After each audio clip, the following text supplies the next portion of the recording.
The Ideas Exchange, in association with HSBC.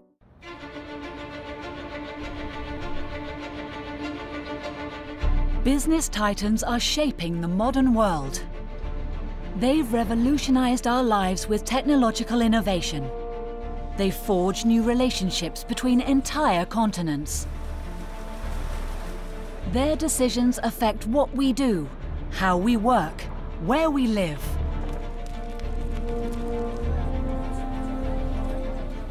How are you? In the Ideas Exchange, top executives travel the world to question one another. They come head-to-head to reveal the challenges they face and how each of them has achieved success. The essence of a leader is moving the organization to transform itself and doing what the organization usually don't like to do.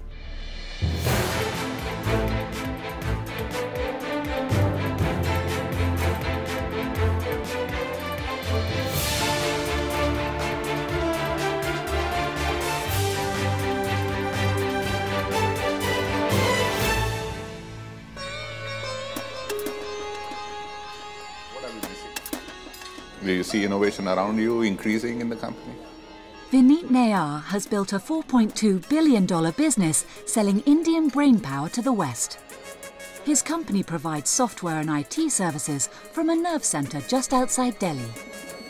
Although most of his staff are based in India, 80% of his customers are in the world's rich nations. This original strategy was made possible by the dawn of the internet age. That was a big idea. It didn't exist in the world. I was fascinated that it can be done.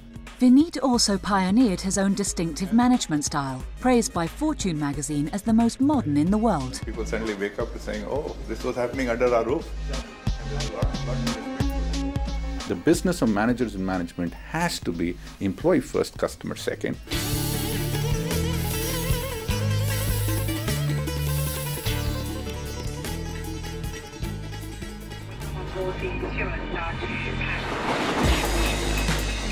Today, Vineet has been invited to meet another giant of global industry, a man who has shown he's not afraid to take a very tough line when it comes to staffing matters. I'm really looking forward to meeting him because we've never had an opportunity of having detailed conversation on his conviction, my conviction, his strategy, my strategy, his experience, my experience, and his vision and my vision. I'm excited. Vineet is on his way to visit Carlos Ghosn in Paris, head of the Renault-Nissan international car conglomerate. Brazilian-born Carlos Ghosn was dubbed Le Cost Killer after forcing through a massive redundancy program at Nissan. But he's credited with saving the ailing Japanese giant, and now he wants to save the world. We have a problem with the emissions and the climate change that we are facing. We are perceived as an industry as part of the problem, so we should be also perceived as part of the solution.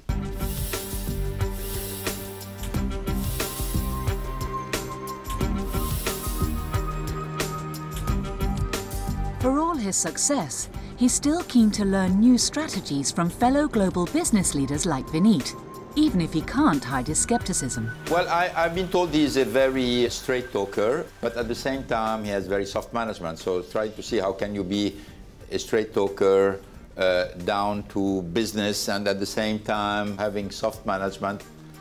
Hi, Carlos. Hello, how are you, Vineet? So nice to meet you. So nice to meet you. Between them, Vineet and Carlos employ nearly 400,000 people. So, Carlos, wonderful meeting you. You're an inspiration for a full generation. What makes you tick? What makes me tick is making sure that we're going to be proud of what we're doing, proud of our product. It's something which is absolutely motivating. Carlos Ghosn was born in Brazil in 1954, where his Lebanese grandfather emigrated to find work in the Amazon rubber industry. He spent his infancy there before moving back to the ancestral home, Lebanon, where he lived in his childhood and teenage years. How much of your history, background, birth have contributed to this personality of yours? Having been born and grown up into emerging market between particularly Brazil and Lebanon, I know how much a car can transform the life of an individual. Sure. In developed market, people have already 2 or 3 cars, but in emerging market, this is their first car. That means, and you have to see, how much of a party it is when, for the first time, a family in Brazil or a family in India or a family in Russia goes to buy the first car. It's a party. It's a real transformation. He moved from Lebanon to France aged 17, where he finished his education. He began his career at the iconic French tyre firm Michelin, where he rose to the rank of CEO North America. In 1996, he joined Renault as executive vice president. 3 years later, the French carmaker forged a transcontinental alliance with Nissan in a cross-ownership deal. Carlos moved to Japan to take charge at Nissan. He found a company in need of drastic action. You're inheriting something which is a succession of no decisions in the past, and all of a sudden you have to take a major one. You feel bad about it. With no profits for 7 years, Nissan had accumulated debts of $20 billion. Carlos Ghosn devised a rescue strategy. Do you have sleepless night in thinking about what if you fail? I can tell you that in the week before I announced the Nissan revival plan in October 1999, I didn't sleep too much. The newly arrived foreigner was about to make 21,000 people redundant, most of them from Japan. He blamed previous bosses for overstaffing. You always feel sorry for the people who are going to take the consequence of decisions not made in the past. Okay? You're just going to have to clean the company from all the bad decisions which have been in the past. With the global payroll reduced by 14%, Nissan's fortunes revived. Within a year, annual profits climbed back to $2 billion, compared to losses of $6 billion the year before. So people, after being very critical about the tough decision we had to make in 1999-2000, well, they recognized in 2002 and 2005 and now that it was worth it, because we came from a company which has been declining for 10 years to a company which had been growing for 10 years. Carlos had rescued a symbol of Japanese national pride. After the trauma of mass redundancy, he claimed the workforce pulled together. So this word together, how important is that for a leader to transform anything or to achieve anything? Well, I think, you know it, I'm sure, as much, if not more than me. That means, obviously, the leader, there's nothing he can do by himself. That means we need the people around us, and we need the people around us to be, as much as possible, as motivated as we are. Mm-hmm. The essence of a leader is moving the organization to transform itself and doing what the organization usually don't like to do. Mm. In order to move the organization, people need to see and understand and be convinced that between what you think, what you say, and what you do, there is no difference. He was applauded in the organization in a uniquely Japanese fashion.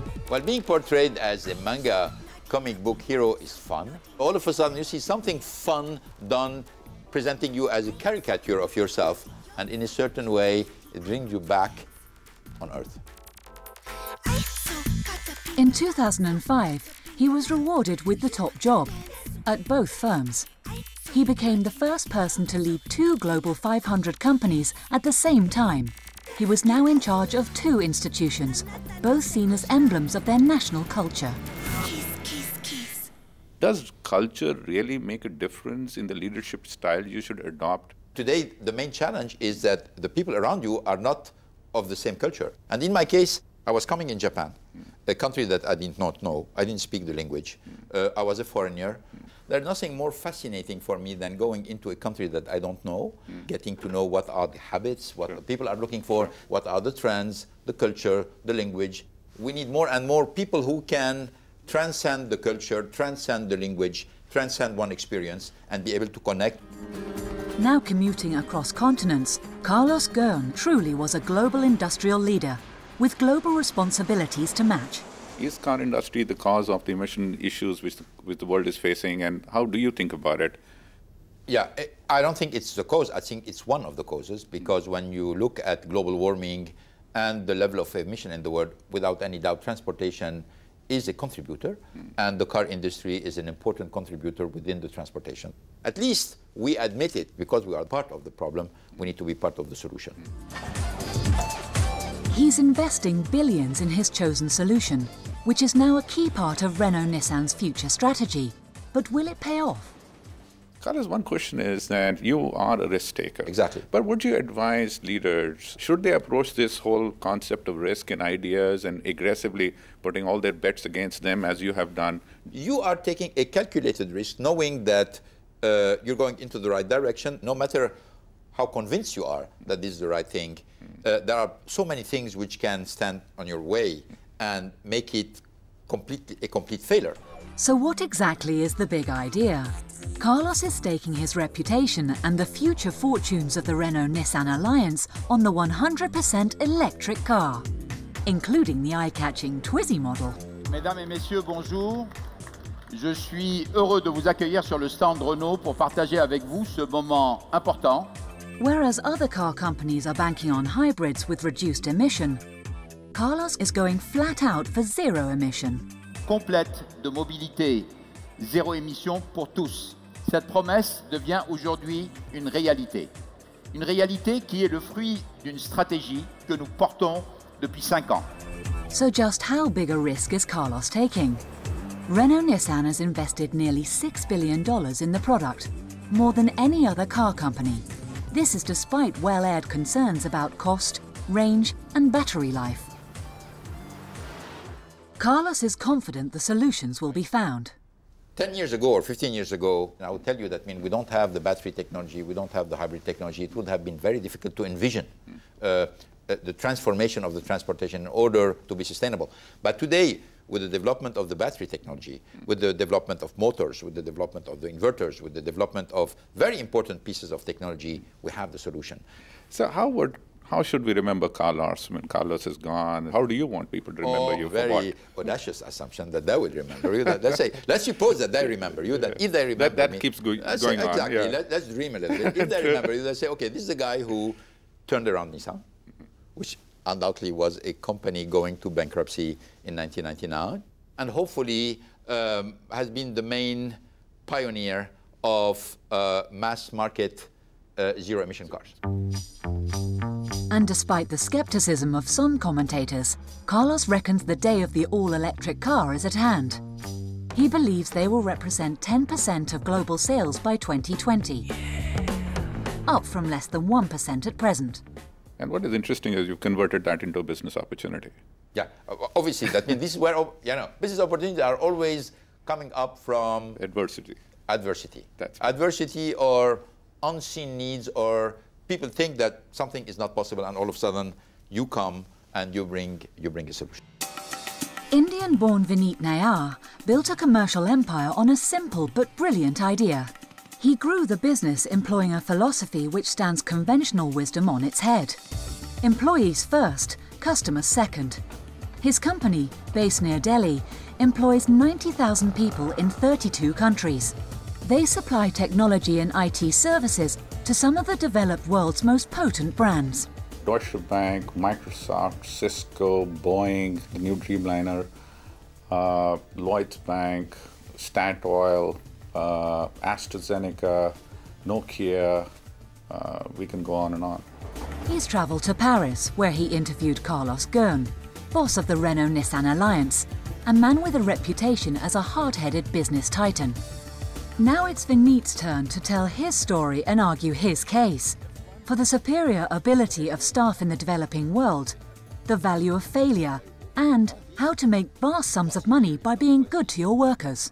Vineet, first, you probably know that I'm fascinated with your country. How much the upbringing into a humble village in India is the key to your success today? The town I was born in, the whole community comes together and supports you. They applaud every single achievement you have.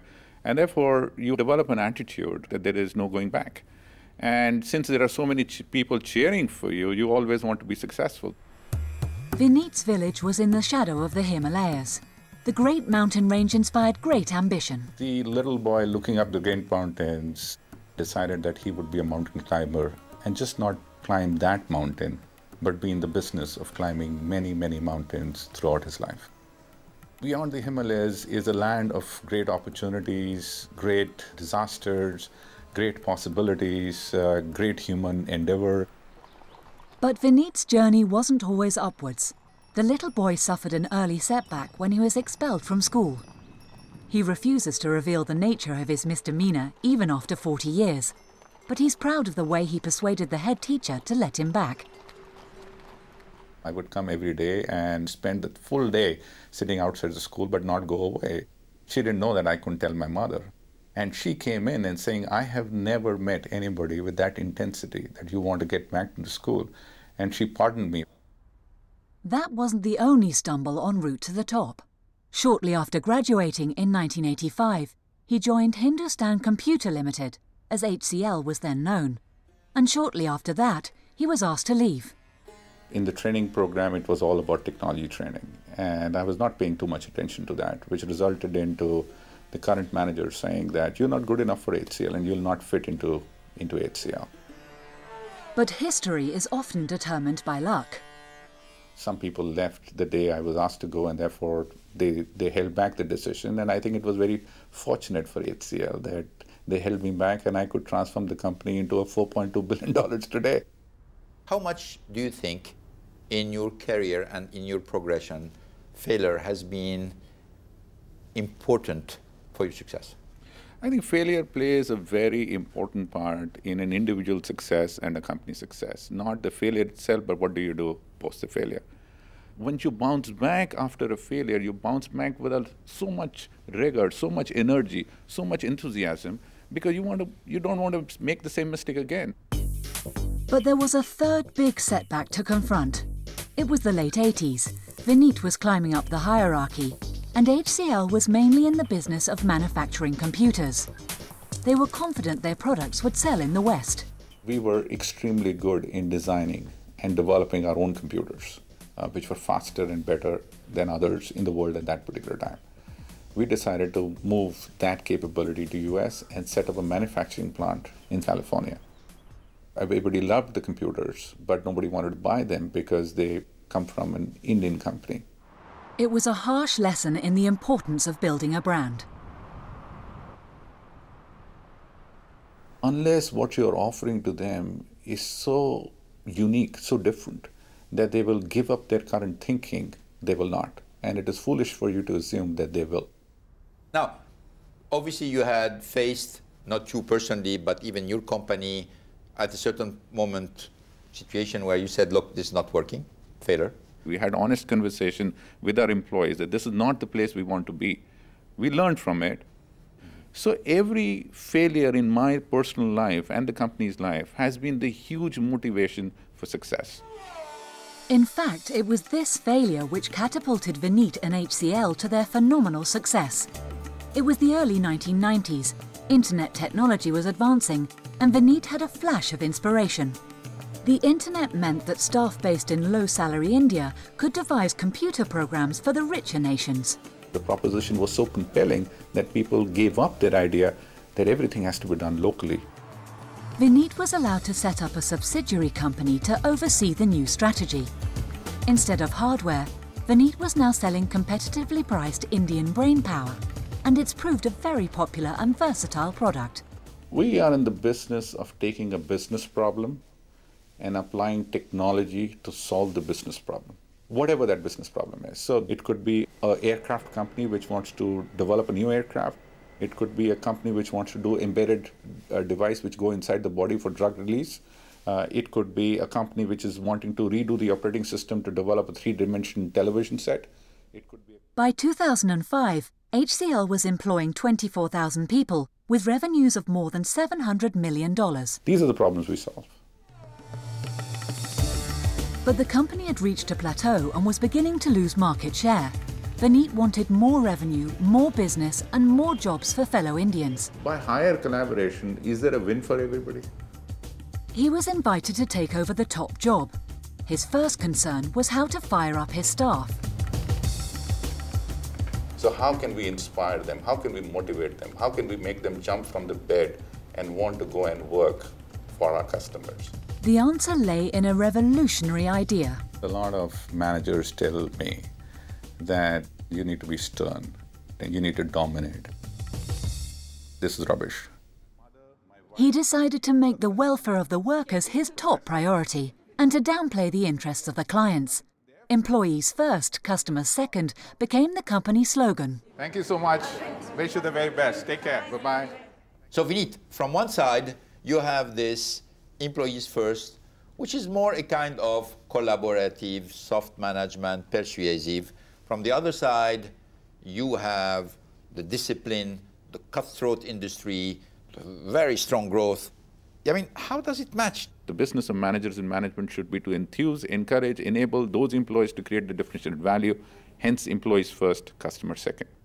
I will actually call it as a very hard management, because once the management says that I'm in the business of enthusing, encouraging, enabling you, then the management asks, what are you doing about it? You are in the business of performing. So you have a process by which today your employees make your appraisal? That's correct. We have a digital engine where my 360-degree appraisal is anonymously given by 90,000 employees across 32 countries, and the results are published on the portal for all employees to see. To demonstrate that I mean employee first, I have to be willing to be humiliated or to learn from the feedback and correct myself. Vineet's philosophy is based on the simple idea that if you look after the staff, they'll look after the clients. But Carlos believes there has to be an additional ingredient for a successful company. How important is discipline for you and in your organization? It's very important for us to be very disciplined in our approach. Discipline on innovation, discipline on communication, discipline on intent of communication, discipline on integrity, discipline on transparency, discipline on making sure you follow through. And Vineet believes that last quality is especially prevalent in the developing world. Every time you see an adversity in emerging markets, you try and find a solution. In India, when a guy goes out to take money from the ATM machine, there is a 50% probability the machine will not be working. He does not see the adversity. He does not see the problem as a problem. He sees the solution, which is the objective of withdrawing the cash, as the main objective. Then it's a goal. We have to reach it. The Indians have a word for that indomitable spirit. That word is called jugaad. Jugaad means you need to get it done anyhow. Whether things work or not, the roads are there or not, electricity is there or not. The way the developed country manager's mind is wired is that if it is not working, he does not know what else to do. There's another incentive for staff to do well in poorer countries. There is no fallback of the social security network, and therefore the intensity you bring to the work is very, very strong. And in his country, there's no shortage of educated people. We only deploy graduates, and the reason for that is there are so many graduates available. From 2005 to the present, annual revenue grew sixfold, partly through acquisitions, but mainly through winning huge contracts in new territories. And who was the ultimate victor? In the end, the customer won. And how did the customer demonstrate it? By giving us more business and moving $700 million to $4.2 billion. May I understand? Finally, a double question. Where do you see your company 10 years down the road, and how would you like to be remembered? So I really don't know, Carlos, where our company will be 10 years from now, because I enjoy the journey of transformation and change every day. I don't think of myself as being remembered. I hope I am. If one of my employees says, working in HCL transformed my life, and a customer says, working with HCL transformed me, I think we will be successful. It's almost time to say goodbye, but first the two men reflect on the encounter. You always learn when you spend time discussing with somebody who has had a meaningful business experience. I don't think anybody is going to adopt somebody else's philosophy, but there are some practices which are going to ring a bell for you. The fact that he is being rated by 90,000 employees, for me, is stunning. Privately, they discussed the result of Vineet's latest appraisal. He was in the top 1%. And what did Vineet make of Carlos? I was absolutely convinced with what he was saying. He had the integrity and honesty and the sense of purpose in trying to achieve what he was attempting to achieve, which is a mark of a great leader. Carlos has one last bit of business to do before Vineet leaves Paris. The master car salesman gives a potential customer a spin in a Nissan Leaf electric car. Yeah, so in fact, you see, when you start, we have to put this noise because if not, people will not know that it's will not know it's starting, you know? So why would people in the emerging market buy it? Because they are not that concerned about the sustainability aspect of it. It's true.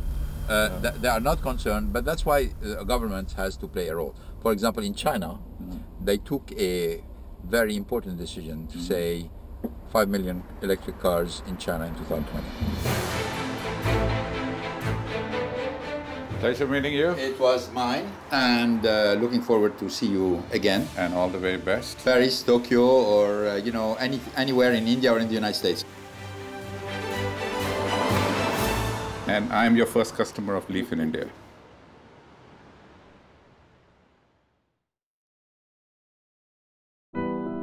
The Ideas Exchange, in association with HSBC.